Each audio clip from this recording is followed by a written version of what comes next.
నమస్తే, welcome to 99 TV special డిబేట్కి స్వాగతం. War zone నుంచి, ఇజ్రాయెల్ నుంచి మిత్రులు అక్కడ దశాబ్దం కాలం పైగా అక్కడే ఉంటున్నారు. ఆల్మోస్ట్ ఇజ్రాయెల్ తోటి ఆయనకున్న అసోసియేషన్ చాలా గొప్ప అసోసియేషన్. ప్రశాంత్ గారు ఆయన ప్రస్తుతం ఇజ్రాయెల్ నుంచి లైవ్లో జాయిన్ అయ్యారు మనతోటి. వార్ జోన్ నుంచి గ్రౌండ్ రిపోర్ట్ ఇవ్వడానికి అక్కడ ఏం జరుగుతోంది, అసలు ఏం జరిగింది, ఏం జరుగుతోంది, మనకు అంతున్న సమాచారంలో ఎక్కడెక్కడ ఫిల్టర్స్ పడుతున్నాయి, వాస్తవాలు ఏంటి, ఇవన్నీ వివరించడానికి ప్రశాంత్ గారు నమస్తే అండి. నమస్తే అండి. ప్రశాంత్ గారు కొంచెం మీ వాయిస్ వినిపిస్తోందా? కొంచెం బిగ్గరగా మాట్లాడాలి. వినపడుతుందండి. నమస్తే అండి వాసుదేవన్ గారు. నమస్తే. మీరు గ్రౌండ్ రిపోర్ట్ కోసం అని చెప్పేసి మిమ్మల్ని లైవ్లోకి రమ్మని అడిగాను. ఎందుకంటే మా దగ్గరకు వచ్చేప్పటికి సమాచారం ఫిల్టర్ అయ్యి వస్తుంది, చాలా ఎడిట్ అయ్యి ఫిల్టర్ అయ్యి వస్తుంది. So we want to know the facts. ఏంటి ఇజ్రాయెల్లో ఏం జరుగుతోంది, వార్ జోన్లో ఏం జరుగుతోంది, ఎవరిది పై చేయి, మీరుంటున్న దేశాన్ని పై చేయ, మీరు పోరాడుతున్న దేశాన్ని పై చేయ ఇప్పటిదాకా? మీరు చూసినట్టయితే మరి ఇవాళకి అంటే రేపు మార్నింగ్ కి వారం రోజులు అవుతుంది యుద్ధం స్టార్ట్ అయ్యి. అంటే సాటర్డే మార్నింగ్ 8:10 కి అటాక్ చేశారు. సో ఈ రోజు వరకు కూడా ప్రజలందరూ కూడా అప్రమత్తంగా ఉన్నారు. ఇక్కడ ఎలాంటి మిసైల్స్ వచ్చినా కూడా షెల్టర్స్ లోకి వెళ్తున్నారు. So they are with the government, they are supporting the Netanyahu. So ప్రతి ఒక్క విషయంలోనూ అందరూ అలర్ట్ గా ఉంటున్నారు, ప్రిపేర్ అయిపోయారు. సో ఎట్లాగూ బరిదెక్కించినటువంటి ఇరాన్ ఇష్టం వచ్చినట్లుగా, అంటే వాళ్ళ చేతికి అడ్డు అదుపు లేనట్టుగా ఎన్ని మిసైల్స్ ఉంటే అన్ని మిసైల్స్, ఎన్ని రకాల క్లస్టర్ బాంబ్స్ అంటే 20 pieces గా క్లస్టర్ అయ్యేటువంటి క్లస్టర్ బాంబ్స్ కూడా వాళ్ళ మిసైల్స్ కూడా వేస్తున్నారు. సో వీటన్నిటిని కూడా ఇంటర్సెప్ట్ చేయడం జరుగుతుంది. సో ప్రతి ఒక్క నైట్ కూడా ఒక జాగారం లాగా ఉంది. వస్తుంది, అలారమ్స్ వస్తున్నాయి, లోపల షెల్టర్లోకి వెళ్తున్నాం, మళ్ళీ ఆఫ్ మోడ్ వస్తుంది, మళ్ళీ ఇంటికి వెళ్తున్నాం, మళ్ళీ షెల్టర్లోకి వెళ్తున్నాం. So it's on going process. So ఇక్కడ ఏంటంటే మనం చూసుకుంటే ఇరాన్ కి చేతిలో ఉన్న ఆయుధం ఏంటి అంటే, నా బురదని 10 మందికి పుయ్యాలి, దీంట్లో అజర్బైజాన్ని లాగాలి, తర్వాత టర్కీ మీద నిన్న టర్కీలో కూడా వేశారు. ఇట్లా ప్రతి ఒక్క ప్రోక్సీ, యుఎస్ ఇజ్రాయెల్ ప్రోక్సీస్ ఎవరైతే ఉన్నారో, అలైస్ ఎవరైతే ఉన్నారో వాళ్ళ నేవల్ బేసిస్ మీద వేయాలి. ఇవాళ చూసినట్టయితే బెహ్రైన్ లో ఎంత పెద్ద ఆయిల్ రిఫైనరీ మీద వాళ్ళు మిసైల్స్, ఈ బ్యాలిస్టిక్ బాంబ్స్ వేస్తున్నారండి, మిసైల్స్ వేస్తున్నారు అనేది మీరు చూశారు, అందరికి లోకం తెలుస్తుంది. ఈవెన్ ఏమి అంటే వాళ్ళకి ఎంతో మిత్ర దేశంగా ఉన్నటువంటి యుఏఈ కూడా, అంటే ఎన్నోసార్లు ఖతార్ కూడా వాళ్ళ మీద కూడా వేస్తున్నారు, సౌదీ మీద వేస్తున్నారు, యుఎస్ ఎంబసీస్ టార్గెట్ చేస్తున్నారు. దే హ్యావ్ ఓన్లీ మోటివ్ ఈ యొక్క ప్రపంచాన్ని మొత్తాన్ని కూడా ఒక వార్ జోన్లోకి తీసుకురావాలి. నేను మునిగాను, నాతో పాటు అందరూ మునగాలి, ఇదే కాన్సెప్ట్ ఉంది. అయితే సొల్యూషన్ సైడ్ గా ఇరాన్ వెళ్తున్నట్టుగా అనిపించట్లేదు. ఎందుకంటే ఇప్పుడు మనకి సామెత కూడా ఉంటుందండి, మనం అనువుగాని చోట అధికులం అన్నారు. వాడు ఇలాంటి పరిస్థితుల్లో ఇంకా నేనే అధికుడిని, నా దగ్గర ఇంకా బాంబ్స్ ఉన్నాయి, అసలు నేను ఇప్పుడు పాతవి వాడుతున్నాను, నా కొత్తవి తీయట్లేదు. ఇదివరకు మనకు ఒక సామెత ఉండేదండి, పొంగరమల్లయ్య గట్ట అని చెప్పి, నేను లెగిస్తే మనిషిని కాదనేవాడు. ఆయన లెగిస్తే చూద్దామని చాలా మంది చూసి, ఒక చిన్నపిల్లడు ఒకడు, నువ్వు లెగు నేను చూస్తాను, నీకు ఇవ్వను అన్నాడు. తీరా ఇల్లు చూస్తే ఆడికి 2 కాళ్ళు లేవు. సో వీడు ఎలా ఉన్నాడంటే, ప్రతి నిమిషానికి నా దగ్గర ఇంకా చాలా ఉన్నాయి, నేను చాలా చేస్తాను, ఇంకా మీ అందరినీ ఇంకా చేస్తాను అంటున్నాడు. కానీ ఇరాన్ లో ఏం నాశనం అవుతున్నాయి, ఇన్ఫ్రాస్ట్రక్చర్స్ ఎందుకు నాశనం అవుతున్నాయి, మా వల్ల ఈ దేశం ఎందుకు నాశనం అవుతుంది అనే ఆలోచనలో మట్టికి లేడు. ప్రశాంత్ గారు, అంటే పరిస్థితి కానీ వాళ్ళ యొక్క ఉద్దేశాలు చూస్తే, they don't want to stop, they want to tactical war. అంటే ఒకసారి ప్రాపగండా చేస్తారు, ఏమని, నెతన్యాహుని చంపేశాం, అయిపోయింది, నెతన్యాహు భవనం మీద బాంబు వేసేసాం, ఇది ఒక ప్రాపగండా. ఒక రోజంతా మోగిద్ది ఇదంతా. తర్వాత కాదు కాదు కాదు కాదు ఇది మేం కాదా అని మళ్ళీ వేరేవాడు వస్తాడు, ఇంకోడు. సో ఇట్లా వాళ్ళు ఏంటంటే గోబస్ ప్రచారాలు చేసుకుంటా, అసలు ప్రజల గురించి పట్టించుకోకుండా, ప్రజల్ని ఏం చేయాలి, అసలు ఎటు తీసుకెళ్తున్నాం మనం ఆలోచించకుండా, ఇవాళ మీరు ఒక IRGC చీఫ్ కమాండర్ మీకు పంపించాను నేను, టీవీలో చెప్తున్నాడు. అవును. ఎవడైనా సరే నోరు లేపి ఐఆర్జీసీకి గనక ఎదురుగా మాట్లాడితే వాడిని మేము ట్రేటర్ గా ట్రీట్ చేస్తాం, వాడు కూడా మాకు ఎనిమి, వాడి పాదాలు టెల్లవీలో ఉన్నట్టుగా గుర్తిస్తాం, సో వాడిని చంపేస్తాం అని చెప్పి డైరెక్ట్ గా ఓను ప్రజల్ని బెదిరిస్తున్నాడు. అంటే ఎలాంటి దేశంలో బతుకుతున్నారు ప్రజలు, ఎంత సఫికేషన్ లో ఉన్నారని మీరు అందరూ చూడొచ్చు.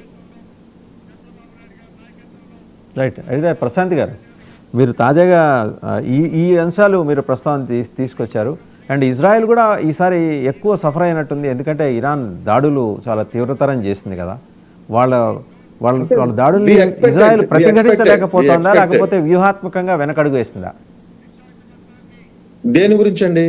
ఇజ్రాయెల్ మీద కూడా దాడులు ఉధృతం చేసింది కదా ఇరాన్, చాలా చోట్ల దాడులు చేస్తుంది. అవును, అంటే దానికి ఇప్పుడు లెబనాన్ నుంచి హిజ్బుల్లా స్టార్ట్ అయింది, హౌతీ స్టార్ట్ అయ్యారు, తర్వాత ఇవన్నీ ప్రాక్సీస్ అందరినీ కూడగట్టుకుంటుంది. అది లెబనాన్లో అయితే ఇజ్రాయెల్ ఇస్ డూయింగ్ వెల్, అది అందరికీ అర్థమవుతుంది. ఆల్మోస్ట్ వాళ్ళ హెజ్బుల్లా సొరంగాలన్నీ ధ్వంసం చేస్తారుగా ఇజ్రాయెల్. తప్పకుండా చేస్తున్నారు, ఇంకా చేయబోతారు. ఇంకా ఎన్ని ఉన్నాయో కూడా వాళ్ళు చేయబోతున్నారు. వీళ్ళ పని ఏంటంటే పొద్దున్న లెగిస్తే ఎక్కడ సొరంగం దూదాం, ఎక్కడ ఇజ్రాయెల్లోకి చొచ్చుకుపోదాం, ఎట్లా వాళ్ళని అంతమొందించాలి. మీకు చాలా సార్లు నేను చెప్పాను మీకు, వాళ్ళు మిడిల్ ఈస్ట్ లోనే ఇజ్రాయెల్ అనేది క్యాన్సర్ గడ్డ అంటున్నారు, డెత్ ఇజ్రాయెల్ అంటున్నారు, డెత్ అమెరికా అంటున్నారు. ఇప్పుడు ఒక వ్యక్తి మనల్ని నేను చంపుతాను అన్న తర్వాత ప్రియంప్టివ్ స్ట్రైక్స్ చేయకుండా, వాడి నుంచి వచ్చే ఇది చేయకుండా ఎవరైనా కూర్చుంటారా? రైట్, కూర్చోరు కదా. వీళ్ళు జరిగేది ఏంటంటే వీళ్ళు చెప్పేది ఒకటి. మొన్నటి దాకా గాజా పాట పాడారు, ఏమని గాజాలో చంపేస్తున్నారు, నరమేధం జరుగుతుంది, జనసైడ్ అయిపోతుంది, ఇవన్నీ అన్నారు. ఇప్పుడు ఏమంటున్నారు మళ్ళీ, మాకు ఇరాన్ లో మేము మా పని మేము చేసుకుంటే మా మీదకి వచ్చి మా సావర్నిటీని దెబ్బతీస్తున్నారు, ఒక కంట్రీ మీదకి వచ్చారు అంటున్నారు. ఎక్కడైనా ఓన్ కంట్రీ ఓన్ పీపుల్ ని 32,000 మందిని చంపిద్దా? ఏది గొంతు ఎత్తితే నువ్వు ఇలా వద్దు బాబు మాకు ఇలాంటి కావాలని అడిగితే చంపుద్దా? ఇట్లా డైరెక్ట్ గా టీవీలోకి వచ్చి మరి మా గురించి గనక మీరు వ్యతిరేకంగా మాట్లాడితే మిమ్మల్ని ట్రేటర్స్ గా, మిమ్మల్ని ఎనిమీగా ట్రీట్ చేస్తామని ఏ దేశమైనా అందా? మరి భారతదేశంలో మనం ఎంత స్వేచ్ఛగా ఉంటున్నామండి. ఈ రోజు ఎక్కడో షియాకి సంబంధించిన ఒక వ్యక్తి చనిపోతే మన కాశ్మీర్ లో మనం బాగా భారీ ఎత్తున జనాలు గుమ్ముగూడి వాళ్ళ ఇష్ట రాజ్యంగా చక్కగా వాళ్ళ యొక్క స్వేచ్ఛని మరి వెల్లడించుకుంటున్నారు. మన వాళ్ళు ఎవరిని చంపలేదే. So there is the difference between the democratic countries and ఇలాంటి భావజాలం ఉన్న కంట్రీస్ కి చాలా ఉన్నాయి. అందుకనే ఈ యుద్ధం జరుగుతుంది. సో ఇలాంటి చేతికి న్యూక్లియర్ వెపన్ వెళ్తే గనక ఎలా ఉంటది అనేది అందరూ ఆలోచిస్తున్నారు. మీరు పర్టికులర్ ఈ ఒక 1 వీక్ లో చూసినట్టయితే మీరు చూడండి, వాడి టాక్టిక్స్ ఏంటి. ఒక చిన్న బ్యాలిస్టిక్, ఒక చిన్న మిసైల్ తో, అంటే డ్రోన్ తో, ఒక $20,000 ఉన్నటువంటి డ్రోన్లతో $1 million ఉన్నటువంటి ఒక ఇంటర్సెప్ట్ చేసేటువంటి ఒక అమెరికాకి నష్టం చేకూర్చాలి. సో వాడు చీప్ ట్రిక్స్ అన్నమాట, ఇవన్నీ కూడా చీప్ ట్రిక్స్. సో ఇక్కడైతే మీకు ఒకటి చెప్పాల్సిన విషయం ఏంటంటే, అమెరికా దగ్గర అంబుల బదులు ఇంటర్సెప్షన్స్ అయిపోతాయి, లేకపోతే ఇజ్రాయెల్ దగ్గర అయిపోతాయి అనేది ఉట్టి మాట. మీరు అందరూ తెలుసుకోవాల్సింది ఏంటంటే, అంత తెలివి తక్కువగా ఇక్కడ వీడు ఇన్నేస్తాడు, తర్వాత వీడికి ఎవరు అలే వస్తాడు అనేది లేకుండా యుద్ధంలోకి దిగుతారని నేనైతే అనుకోండి, నా పర్సనల్ ఒపీనియన్. ఎందుకంటే 40 సంవత్సరాల నుంచి మనం చూస్తున్నాం, ఇజ్రాయెల్ ఎప్పుడూ రెడీగానే ఉంటది. ఇజ్రాయెల్ రెడీగా ఉండకపోతే రేపు ఉండదు Israel, for sure. For sure. చుట్టుముట్టి ఉన్న దేశాల నుంచి ఆ థ్రెట్ ఉన్నప్పుడు మీరు ఖచ్చితంగా రెడీగా ఉండాలి, లేకపోతే రేపు ఇజ్రాయెల్ అనేది ప్రపంచ పటంలో ఉండదు. వాళ్ళ కోరిక అది. కాబట్టి మీరు కంబాటింగ్ స్పిరిట్ తోటే ముందుకు వెళ్ళాలి అని మీరు చూపిస్తూ వస్తున్నారు. అయితే ఈసారి మీరు కూడా ఎక్కువ సఫర్ అయినట్టున్నారు కదా ఈ వారం రోజుల్లో. అంటే మీరు కంపారిటివ్ గా లాస్ట్ టైం లాగా పోల్చుకుంటే కానీ ఎక్కువ సఫర్ అనేది ఏం లేదండి. అంటే లాస్ట్ టైం 300, 200 అట్లా వచ్చినది, ఇప్పుడు వేవ్ లో వేస్తున్నారు అనమాట. వేవ్ లెంత్ అంటే వీళ్ళ టాక్టికల్ గేమ్ అనమాట. మనల్ని ఎప్పుడు వస్తాడు, ఎప్పుడు కొడతాడు, అవతలడు కొడతాడని చూస్తున్నాం అనుకోండి, కొట్టేసి వెళ్ళిపోతే అయిపోయింది అనుకుంటాడు. వీడు అలా కాదు, గ్యాప్ ఇచ్చి చక్కగా ఒక 30-40 ఒకసారి, ఒక 50 ఒకసారి, అట్లా వాళ్ళు ప్రయోగించడం జరుగుతుంది. సో ఈ పర్టికులర్ టైంలో ఏంటంటే పానిక్ అవుతారు కదండి, మరి ఇన్ జనరల్ గానే ఎవరైనా భయపడతారు.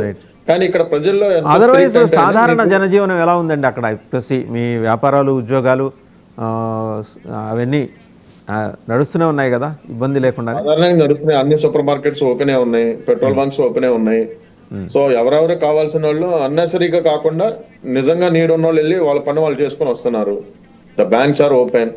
మీరు ఫర్ ఇన్స్టెన్స్ మీకు చెప్పాల్సింది ఏంటంటే, యుద్ధం 2023 యుద్ధం స్టార్ట్ అవ్వక ముందు డాలర్ వర్సెస్ షెకెల్ ఇస్ 3.75 ఉండేది. ఇప్పుడు 3.07 మోర్ స్ట్రాంగ్ అయింది.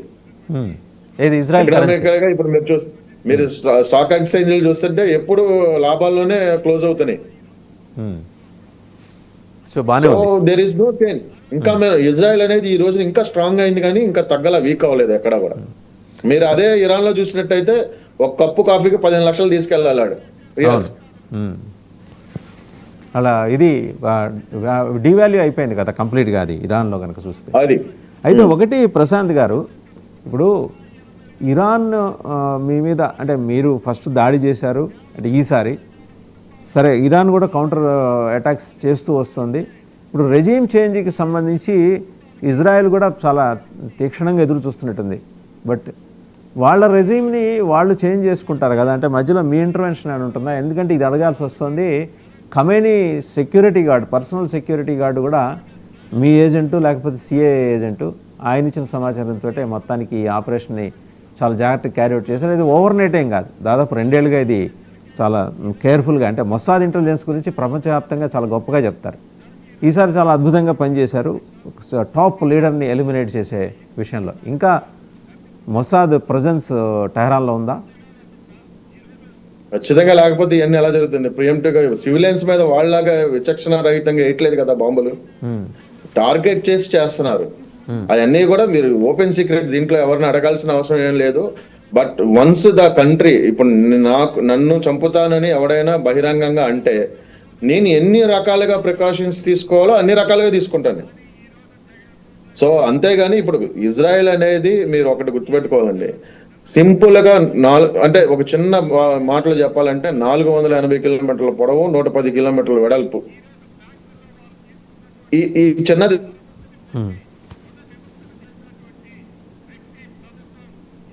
ప్రశాంత్ గారు, దేశం మీద ప్రపంచ దేశాలన్నీ ఇలా చెప్పే వాళ్ళని ఆలోచించాల్సింది ఏంటంటే, ప్రపంచానికి ఇజ్రాయెల్ ఏం చేసింది, మిగతా దేశాలు ఏం చేసింది, ప్రపంచ మనుగడ సాగించడానికి. ఈ రోజున మన ఇద్దరం ఇలా కూర్చొని ఫేస్బుక్ లో ఉన్నామంటే ఒక యూదుడు కనిపెట్టాడు, ఒక స్కాన్ డిస్క్, మనం వాడే స్కాన్ డిస్క్ కొనవాడంటే ఒక ఈయన కనిపెట్టాడు. అంటే వీళ్ళు ఎప్పటికప్పుడు ప్రపంచాన్ని లైవ్ లోకి తీసుకురావడానికి ప్రయత్నం చేస్తున్నారు. వాళ్ళు ఏంటంటే ఎప్పటికప్పుడు ఎక్కడ బాంబు పెట్టాలి, ఎక్కడ నడువుకు చుట్టాలి, ఎక్కడికి వెళ్ళి పేల్చుకోవాలి, ఈ నేర్పిస్తున్నారు. అది కూడా మీకు మళ్ళీ చెప్తున్నాను, ఇరాన్ లో ఉన్నటువంటి ప్రజలు చాలా మంచివాళ్ళు, చాలా వెల్ ఎడ్యుకేటెడ్. 1979 కంటే ముందు వాళ్ళ యొక్క డ్రెస్అప్ కానీ చూస్తే వెస్ట్రన్ కంట్రీసే ఆశ్చర్యపోయే విధంగా ఉంటుంది ఆ షారెజ్మీ ఉన్నప్పుడు. సో వాళ్ళకి పర్షియన్స్, అంటే పర్షియన్స్ అంటారు వాళ్ళని, పర్షియన్స్ కి మన ఇజ్రాయెల్స్ కి చాలా సత్సంబంధాలు ఉన్నాయి. వాళ్ళని చాలా మంది యూదులు అక్కడ నివసించారు, అక్కడి నుంచి వచ్చిన ఇరానియన్ యూదులు ఉన్నారు ఇక్కడ ఇజ్రాయెల్ ఇప్పటికీ. సో వీళ్ళందరూ కూడా ఆలోచించేది ఏంటంటే, అసలు ప్రజల్ని ఒక మత ఛాందసవాదంలోకి తీసుకెళ్లి వాళ్ళని ఏదో చేయాలి, అంటే భయపెట్టాలి. మనమే సుప్రీం లీడర్స్, మన ద్వారానే అల్లాకి వెళ్తారు, ఎవరైనా చేరుకుంటారు, ఆ స్వర్గాన్ని జన్నతికి చేరుకుంటారు, మేమే ఇది అనే ఒక భావజాలాన్ని, నువ్వు చంపినా పర్లేదు నీకు జన్నత్ వస్తుంది అనే విధంగా వీళ్ళందరూ మాట్లాడటం, ఆ పాపం అన్ఎడ్యుకేటెడ్ పూర్ పీపుల్ ని క్యాప్చర్ చేయటం, వాళ్ళ మైండ్ ని క్యాప్చర్ చేయటం. మైండ్ గేమ్ అనేది చాలా బాగుంది. మీరు చూసినట్టయితే హిజ్బుల్లాకి ఫండింగ్ చేశారు, హమాస్ కి ఫండింగ్ చేశారు, కొన్ని లక్షల $బిలియన్ ఆయుధాలు ఇచ్చారు. నిజంగా మీరు అనుకుంటున్నారా హమాస్ కి అంత బాలిస్టిక్స్ మిసైల్స్ వేసే ఒక ఇది ఉందని? ఇరాన్ లేకపోతే లేదు. మరి ఇన్ని రకాల, ఇప్పుడు దాకా ఏమైంది, సిరియా నుంచి అటు అల్బషర్ ఉన్నప్పుడు సిరియా నుంచి ఇటు ఆయుధాలు స్మగ్లింగ్ చేసేవాళ్ళు, అది ఆగిపోయింది. సో ఇజ్రాయెల్ రావటం పక్క కొద్దిగా లేట్ అవుతుంది, కానీ వాళ్ళు టార్గెట్ చేశారంటే ఖచ్చితంగా కొడతారు. ప్రశాంత్ గారు, మీకు 2 ప్రశ్నలు. అంటే ఇది అంతర్జాతీయ సమాజం ఇజ్రాయెల్ ఆ, దేశాన్ని అడుగుతోంది, ఇజ్రాయెల్లో దేశ ప్రజల్ని. ఇప్పుడు మీరు ఆ దేశంలో ఉన్నారు కాబట్టి మిమ్మల్ని కూడా అడుగుతుంది. ఒక దేశంలో రెజీమ్ ఏది ఉండాలనేది ఆ దేశ ప్రజలు నిర్ణయించుకుంటారు. అమెరికాను ఇజ్రాయెల్ నుంచి నెతన్యాహును నిర్ణయించడానికి వీల్లేదని చెప్పేసి అభ్యుదయ భావజాలం ఉన్నట్టుగా భావించేవాళ్ళు చాలామంది అడుగుతున్న ప్రశ్న. రెండోది, రెజీమ్ చేంజ్ అయిన తర్వాత మీ పర్పస్ సర్వ్ అవుతుందా? ఇజ్రాయెల్ పర్పస్ సర్వ్ అవుతుందా? ఎప్పుడైనా సరే అండి, మీరు ప్రాక్టికల్ గా ఆలోచిస్తే అంటే ఒక నార్మల్ కామన్ మ్యాన్ కూడా అర్థమయ్యే విషయం ఇది. దీంట్లో చాలా పెద్ద ఓపెన్, దీంట్లో ఏదో గూఢంగా ఉన్న సీక్రెట్ అయితే ఏం లేదు. ఇప్పుడు మీరు ఈజిప్ట్ తీసుకున్నారు అనుకోండి, హోస్ని ముబారక్ అని 30 సంవత్సరాలు పరిపాలించాడు. ఒక చిన్నగా ఒక స్క్వేర్ దగ్గర స్టార్ట్ అయింది అతని మీద వ్యతిరేకత అనేది. అది దించేయాలని, అది పెద్దదయ్యి ఇంకా పెద్దదయ్యి అతను జైల్లోకి వెళ్ళే వరకు సాగింది. అలాంటప్పుడు మిగతా దేశాల్లో కూడా కోఆర్డినేట్ చేసి అది రిజిమ్ దించే వరకు, తర్వాత ముస్లిం బ్రదర్హుడ్ వచ్చింది. ఆ తర్వాత అందరూ అన్నారు ఈజిప్ట్ మొక్కలైపోద్ది, ఇష్టం వచ్చినట్టు ఐసిస్ లాంటి టెర్రరిస్టులు వస్తారు లోపలికి, ఇవన్నీ. ఈ రోజున most stable and calm country ఏదైనా ఉందంటే ఇప్పుడు ఈ మిడిల్ ఈస్ట్ లో పెద్ద కంట్రీ ఈజిప్ట్. మీరు చూసినట్టయితే ఇక్కడ ఏం జరుగుతుంది, ఇరాన్ లో చూసినట్టయితే అలాంటి రెవల్యూషనే ఉంది. కానీ వీళ్ళు ఏం చేస్తున్నారంటే ఈజిప్ట్ లో చంపలేదు, వాళ్ళని కొట్టారు లేకపోతే జైల్లో పెట్టారు, కానీ చంపలేదు జనాల్ని, ఎక్కువ మందిని. ఇక్కడ ఏం చేస్తున్నారంటే నోరు తెరిచిన వెంటనే చంపేస్తున్నారు, ఇష్టం వచ్చిన పిచ్చి కుక్కలను కాల్చినట్టే కాల్చిపడేస్తున్నారు.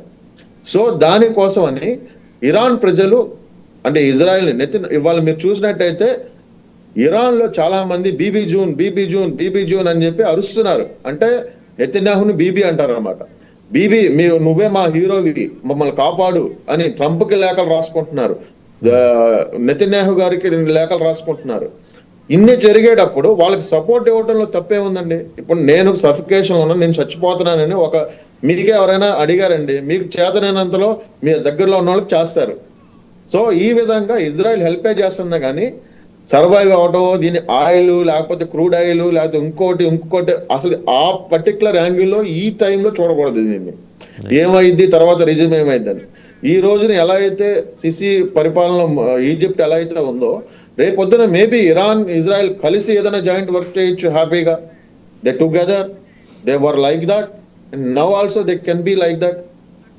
సో అంతేగాని దీంట్లో ఎవరు ఒక విషయం ఫైనల్గా, అత్యంత పురాతన నాగరికత ఇరాన్దే, అండ్ అలాగే అత్యంత మేధో సంపత్తి ఉన్న దేశం ఇజ్రాయెల్. ఈ కాన్ఫ్లిక్ట్ అవసరమా? ఎవరు కోరుకున్నారండి? ప్రజలు, ఇజ్రాయెల్ ప్రజలు కాన్ఫ్లిక్ట్ కోరుకోలేదు, ఇరాన్ ప్రజలు కోరుకోలేదు. కోరుకుందల్లా ఎవరైతే అధికారం కావాలనుకున్నారో వాళ్ళు కోరుకున్నారు. మత చాందవాదంలో నేను ముస్లిం కంట్రీస్ కి లేక సుప్రీం లీడర్ గా ఉండాలనుకున్న కంట్రీ కోరుకుంది, కానీ కంట్రీలో ఉన్నటువంటి ఆ పర్టికులర్ ఎక్స్ట్రీమ్ లెవెల్ రాడికల్ భావాలు ఉన్నటువంటి ఒక రిజిమ్ కోరుకుంది, కానీ ప్రజలు ఎప్పుడూ కోరుకోలేదు. మీరు కావాలంటే ఎన్నో వీడియోస్ ఉన్నాయి, ఇరాన్ లో ఏం జరుగుతుంది, ఎలా పండగలు చేసుకుంటున్నారు. ఈవెన్ వాళ్ళు చచ్చిపోయినా పర్లేదు, ఈ రిజిమ్ మట్టికి ఉండకూడదని తెగించిన వాళ్ళు చాలా మంది ఉన్నారు, తటస్థంగా ఉన్న వాళ్ళు ఉన్నారు. ఈవెన్ ఇంకా ఎక్స్ట్రీమ్ లెవెల్లో అదే ఇరాన్ గవర్నమెంట్ ని సపోర్ట్ చేసేవాళ్ళు ఉన్నారు. ఫైనల్గా చెప్పండి ప్రశాంత్ గారు, ఇంకా ఎన్ని రోజుల్లో ఈ యుద్ధం ముగిసే అవకాశం ఉంది? అండ్ అలాగే అంటే మీరు ప్రభుత్వాన్ని రిప్రజెంట్ చేయట్లేదు కానీ, బట్ మీకు వాస్తవ పరిస్థితి అక్కడ గ్రౌండ్ రిపోర్టు మీ దగ్గర ఉంది కాబట్టి అడుగుతున్నాను. ఇజ్రాయెల్కి అడెక్వేట్ అంటే రిజర్వ్స్ ఉన్నాయా, వెపన్ రిజర్వ్స్ ఉన్నాయా? తప్పకుండా ఉంటాయండి. తర్వాత సీక్రెట్స్ ఏం చెప్పక్కర్లేదు, ఎంత నెంబర్ ఏం చెప్పక్కర్లేదు, బట్ డూ యూ హ్యావ్, చెప్పండి, మీ దగ్గర ఉన్నాయా? నాకు ఆ లెక్కలు నెంబర్స్ ఏం అడగక్కర్లా, మీరు కొంబాట్ చేయడానికి కావాల్సినంత శక్తి సామర్థ్యాలు ఈరోజు ఇజ్రాయెల్ దగ్గర ఉన్నాయా అని అడుగుతున్నాను. డెఫినెట్ గా ఉంటాయండి. డెఫినెట్ గా లేకుండా ఏ యుద్ధానికి దిగరు. 100% వీళ్ళు ఎన్ని ఉన్నాయి, ఎట్లా ఉన్నాయి, అవసరమైతే నైట్ కి ప్రొడక్షన్ చేయగల సామర్థ్యత ఉన్నది ఇజ్రాయెల్ అనే టెక్నాలజీ అని మనం ఇన్నిసార్లు మాట్లాడుకొని, టెక్నాలజీ మేధో సంపత్తి ఉన్న దేశం అంత ఏమి ఈజీగా వెళ్ళిపోయి ఊరికి ఆడి మీద 2 బాంబులు వేస్తే 2 రోజులు అయిపోద్దని అనుకోవాలా. మీరు ట్రంప్ గారు ఓపెనింగ్ స్టేట్మెంట్స్ చూస్తే ఆయన ఫస్ట్ రోజే ఒక 4 weeks అని అనౌన్స్ చేశాడు. ఆయన 1 week అనలేదు, దిస్ గోన్ బి 4 weeks అన్నాడు. అంటే 4 weeks లో వాళ్ళకి స్ట్రాటజీ ఉంది. అది అందరికీ తెలిసిందే, ఇది ఓపెన్ సీక్రెట్. నేను చెప్పేది కాదు, మీరు చెప్పేది కాదు, ఎవరు చెప్పేది కాదు, వాళ్ళు అనౌన్స్ చేసిందే. ఈ రోజు కూడా ఆయన ఏమంటున్నాడు, ఇప్పుడు మీరు స్ట్రైట్ ఆఫ్ హార్మూజ్ మూసేశారు, ఇంకా ఆయిల్ రేట్లు పెరిగినాయని అందరూ మాట్లాడుతున్నారండి. ఆయిల్ రేట్లు పెరుగుతున్నాయి అని. ట్రంప్ ఏమన్నాడంటే డే బిఫోర్ ఎస్టర్డే, మేము ఎస్కాట్ చేస్తాం ఈ షిప్స్ అన్నిటిని, వీటికి ఇన్సూరెన్స్ చేయిస్తాం, మేము దాటిస్తాం అంటున్నాడు ఆయన. So they prepared everywhere. ఎక్కడ సమస్య వచ్చిందంటే ఆ సమస్య దగ్గర మేము ఉంటాం అని చెప్తున్నాడు ప్రపంచ దేశాలకు. సో ఇజ్రాయెల్ అనేది నెవర్ ఎవర్ లెట్ డౌన్. ప్రపంచ దేశాల్లో యుద్ధాలు ఎలా జరిగినా వేరే విషయం, కానీ మీరు ఇజ్రాయెల్ చరిత్ర తీసుకుంటే Israel is a miracle country. Israel can do anything. అది మంచి కోసమే చేస్తుంది కానీ చెడు కోసం అనేది కాదు.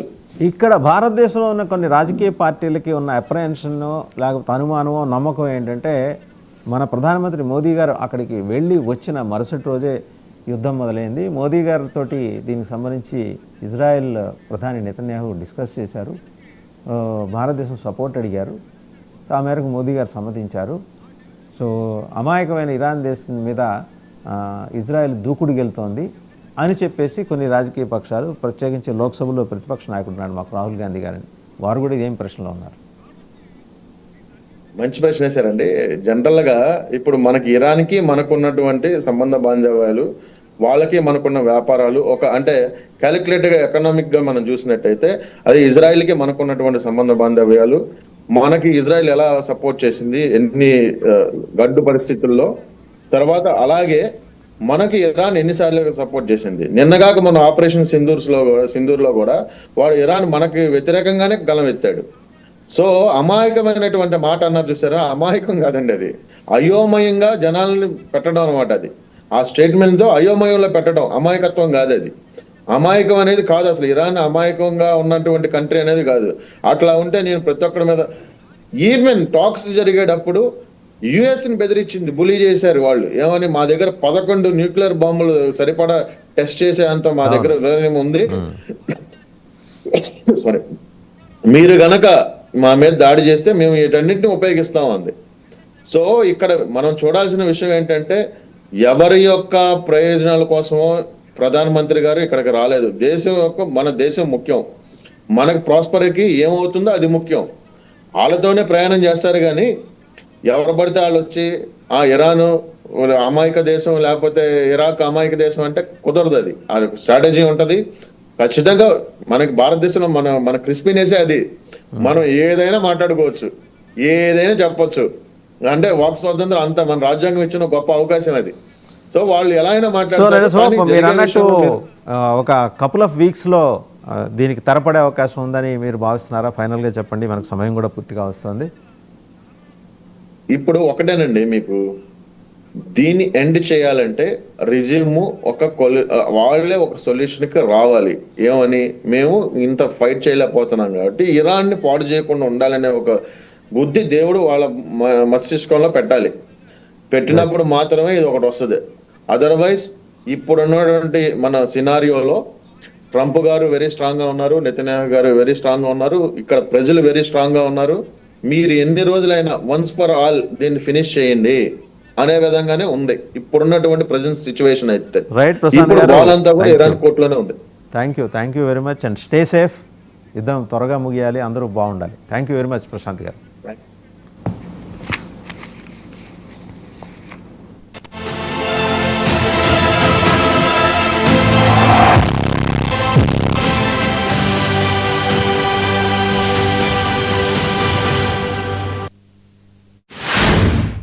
గన్నవరం నియోజకవర్గాన్ని అభివృద్ధి పదాలను